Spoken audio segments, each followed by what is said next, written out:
He's a fashion photographer, meaning he works alongside many beautiful women in his profession. Stylists, hair and makeup artists, and of course, models. This is actually how we met. I modeled my way through college and he photographed me, after which we became friends and eventually started dating. We have been together now for almost 3 years. I've since stopped modeling, but he is still a photographer. Never once in our relationship has he given me any reason to question his fidelity. With the exception of me, he has never dated or even befriended any of the models he has photographed. That was, until Rachel came into the picture. I've met Rachel. She seems like a fun chick, the type of girl who draws a lot of positive attention just by entering a room. She's beautiful, but her personality really shines through. She makes you feel like you're her best friend when you're talking to her. A very cool person through and through. That said, I'm not the only one who feels this way. My boyfriend also adores Rachel. The first time he photographed her, he stayed late at the studio and discussed ideas for their next shoot for nearly 3 hours. He was actually late for a night out with me because of it. But he's always had terrible time management, so I didn't think anything of it. The lateness has now become a steady, recurring factor in their shoots together. They hang out long after the stylists and makeup artists leave the studio. They also text a lot, and he's always smiling to himself and laughing when he reads the messages she sends him. At first he would show them to me and try to include me in on all the fun, without me asking. But he abruptly stopped doing that around 2 weeks ago. He tilts his phone away from me now when Rachel messages him. I'm not the jealous type, but if my BF had a history of doing this with the other models, I'd let it slide. The fact that he is only like this with Rachel, and me, I suppose, makes me wary of what might have transpired between them. Rachel herself has stopped talking to me. We used to communicate and have an easy, casual friendship via IG and Snapchat, but she pretty much ignores me now. Guilty conscience? I don't know. The real kicker is, my boyfriend now has a photo of Rachel as the wallpaper on his phone. He's apparently proud of the concept and the editing, and claims it has nothing to do with Rachel herself. Which is totally believable, but doesn't sit right with me. I told him that and he told me I was being irrational. Rachel is single, by the way. She and her BF broke up around 3 weeks ago. I really don't want to fall into the jealous GF trope, but what else am I to think? I don't want to make crazy demands and accuse my BF of cheating on me. Even emotionally, but he really does seem to be fond of this girl in a way that really hurts me. He has other female friends and he doesn't act that way with them. He's capable of being friendly with a girl without flirting or acting suspicious, but with Rachel it's different. He has slowly become very attached to her and I feel like I'm losing him. I have expressed this to him a couple of times, but he always tells me I have nothing to worry about and that he and Rachel are just kindred when it comes to photography. The long nights, constant texting, and phone wallpaper mean nothing. Oh, by the way, she's practically naked in the photo and it wasn't taken for any sort of publication, just for fun. Am I being irrational? Unreasonable? How would you feel in this situation? What would you do? Update. My photographer boyfriend has been growing very close to one of his models, and acting dismissive of my concerns regarding their work relationship. He has a practically naked photo of her as his phone wallpaper. WTF am I supposed to think? He and I are meeting for lunch in an hour. He confessed. I'm kind of a mess right now, but I'm lucky enough to have an amazing support system and a clear head. That's all I really wanted out of this unfortunate situation. My boyfriend, ex-boyfriend, has never taken nude or even partially nude photos of me. Although I modeled in high school and university, my primary focus has always been stage acting. He took my headshots. That's how we met. Not that it really changes anything. Just a bit of insight, I guess. When we were younger and when the relationship was newer, I would accompany him to his shoots all the time. But my own career is very time-consuming nowadays. I know of multiple model/photographer relationships where they accompany each other to every shoot. And I've nothing against doing that, but I personally would rather just trust that my SO is on their best behavior. Obviously what happened here kind of squashes that, but I stand by it. If I have to be there in order to make sure my SO faithful, chances are they'll find other ways to cheat. Okay, now for the good stuff, or I guess, the bad stuff. I met him for lunch Friday afternoon. We went to our favorite sushi joint overlooking the ocean, and I ordered more than I could handle, stuffing my face while trying to decide how to broach the topic of Rachel, but most importantly, our relationship. I went into that meeting with a righteous, ass-kicking speech prepared, but I forgot every word of it almost immediately after we sat down. I guess he could tell there was something on my mind, because he asked me if I was all right, if he had done anything to upset me. Snorts. Yes, Ian, you've upset me very much, actually. As soon as I gathered the confidence to look him in the eyes, I point blank asked him, "What's going on between you and Rachel?" His mouth flew open as if he were completely and utterly taken aback by the implication, but I cut him off with, "Do not bullshit me." I tried my best not to let anger get the best of me. I really did. I wanted to stay cool, calm, and collected like so many women on this sub. You know the ones. Those intense stories of cheating husbands wherein the wife takes to relationships, garners a ton of support, and then updates us later with a well-constructed storybook post detailing the evidence she has collected against him and the meeting she had with her uncle or sibling, who just so happens to be a divorce lawyer. Yeah, I'm not a badass like that. I wish I were. But I'm honestly just an overly emotional doormat, and I knew going into this meeting that I was either going to cry or gouge his eyes out with my mind. Because I had somewhere to be later, I took a hard left and got super angry. He could see it in me, the anger bubbling over. The people in the restaurant were starting to stare at us, too. In order to save face, I threw money on the table, with tip, and told him to meet me in the parking lot. If I'd had a switchblade on me, I can't say for certain I wouldn't have channeled my inner jet and beat his to the pavement. Kidding. Totally kidding. We met inside my car. He climbed in after me, his head down as though he were ashamed or, I don't know, guilty? I asked him how, and he explained everything to me. No preamble whatsoever. The moment he met Rachel, he felt some type of way towards her. He couldn't tell whether it was just a silly crush or something more, but he knew she felt it, too. How cute. They kissed the first night they met. The night he nearly stood me up. They had crazy, emotional, forbidden intimate the night she and her boyfriend called it quits. And they've been ever since.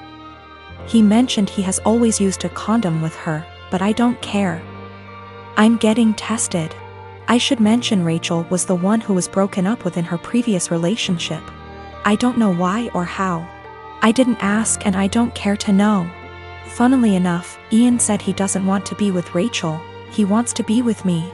And he even provided text messages to show that he's the one who decided not to pursue anything with her on official grounds. But I told him I give zero about what he wants. And unless he can go // his eyes, he should get the out of my car and erase me from his mind before I erase him. I literally said that. In any case, I went home later that day and drank a lot. My friends and family, and most of Ian's friends and family, have rallied around me in support. I guess he told his mother we broke up and how it happened, because she called me this morning and said she's disgusted with her son and that if I need anything at all, she's always there for me. For real, I'm going to miss his family. They're good people. The best people. This is my first adult breakup, by the way. The type of breakup where you're required not only to break up with your so but with their family and friends, as well. These people you've spent so much time getting to know and growing to love, are suddenly not in your life anymore, and it's, well, it's kind of daunting, really. Daunting and sad and infuriating all at the same time. So, that's the conclusion to this story. That's what happened. P.S. He admitted to cheating with Rachel and then I dumped his. So far, his mother, his teenaged stepbrother, and 2 male friends of his, have reached out to me saying how disgusted, ashamed and embarrassed they are on his behalf. On top of 3 mutual friends. It hasn't been 2 days yet.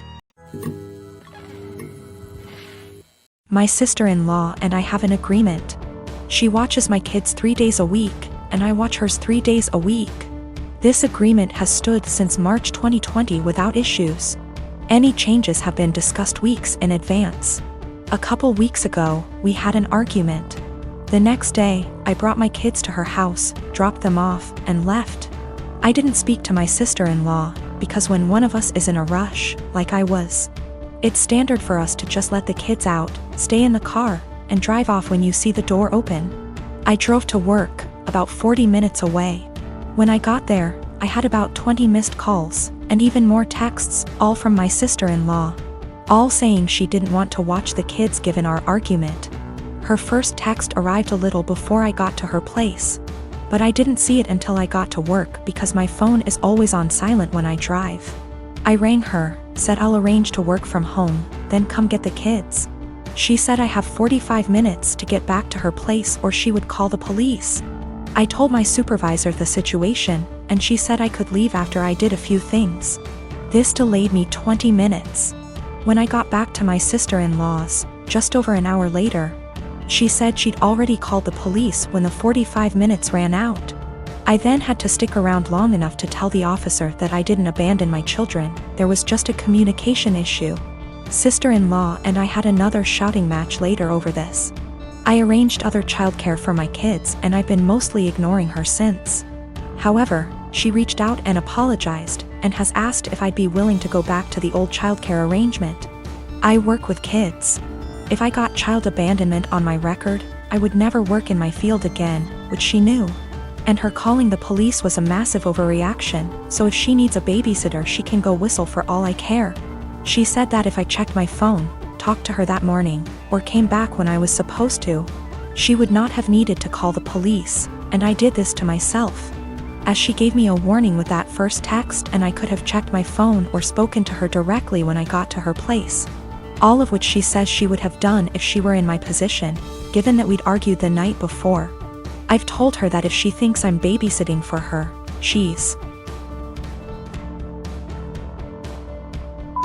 delusional, and she's on her own.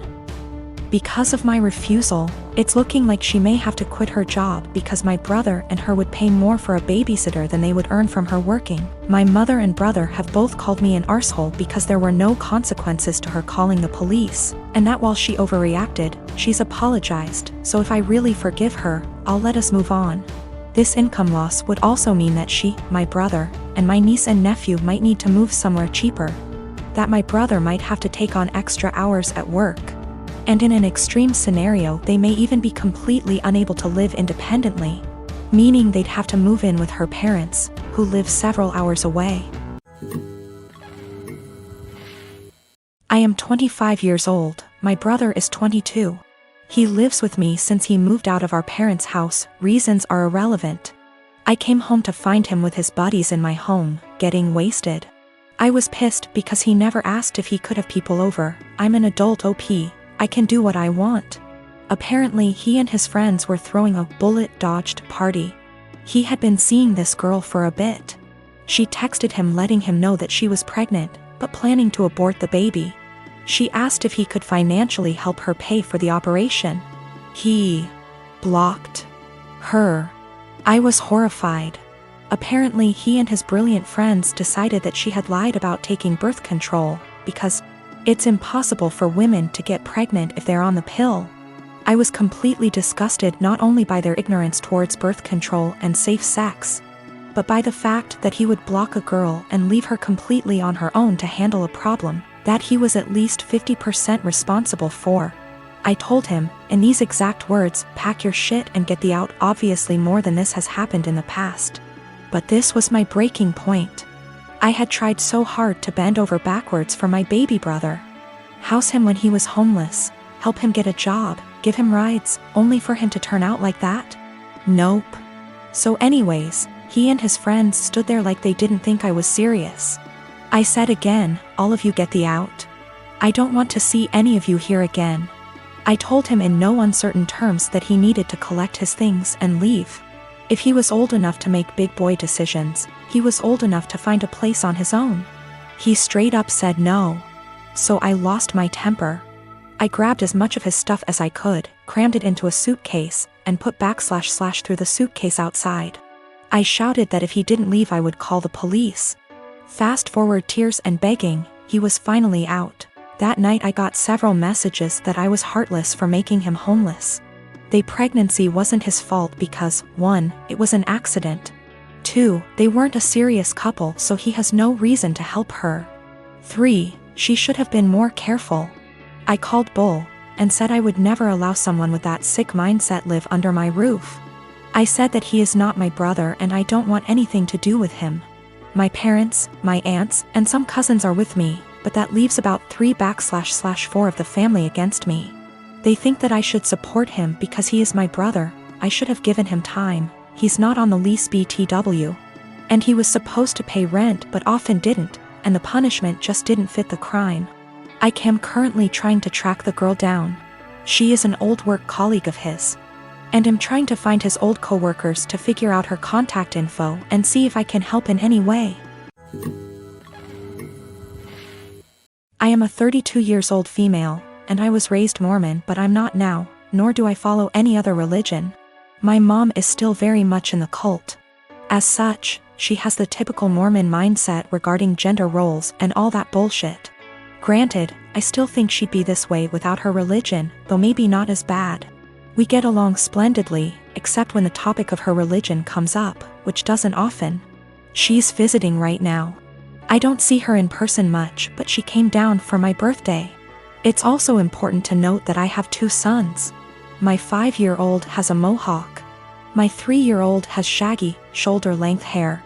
He's never had a haircut for a multitude of reasons, none of which would even be asked if he were a girl. Not long after she got here, she started going in on his hair. This is not the first time she's given her opinion on it. Why don't I cut it? Don't I want to prevent him from being bullied? Or from people thinking he's a girl? Because he hasn't asked and I want it to be his choice. Because he acts like I'm murdering him when I brush his teeth and hair. Because he also flails around like he's having an exorcism, so imagine that with a pair of scissors. Because if someone sees long hair and assumes girl, that's on them, and a simple, he's a boy, corrects it. But mostly it's because I don't want to. She got pissed and said what she really thought, which was, well, I just don't like long hair on boys. Clearly. Yet she has no problem with my other son's mohawk. Guess that's boyish enough for her. And she said it in front of both my sons, which pissed me off. I said the first thing which came to my head, which was, if you have a problem with long hair on boys, I suggest you take it up with your Lord and Savior Jesus Christ. You can start by asking him to get a haircut. Call John the barber. Bruh. If looks could kill, I'd be in outer darkness right now. She steeped in her anger for a while but didn't say anything else. She hasn't changed her opinion, nor will she. But I don't think she wants to get roasted again either, so she won't bring it up anymore. I feel like we're both assholes. As much as I hate her religion, that was also a low blow, and I have a tendency to speak first, regret later. Though I don't necessarily regret my words, I do regret how they made her feel. She is my mom after all.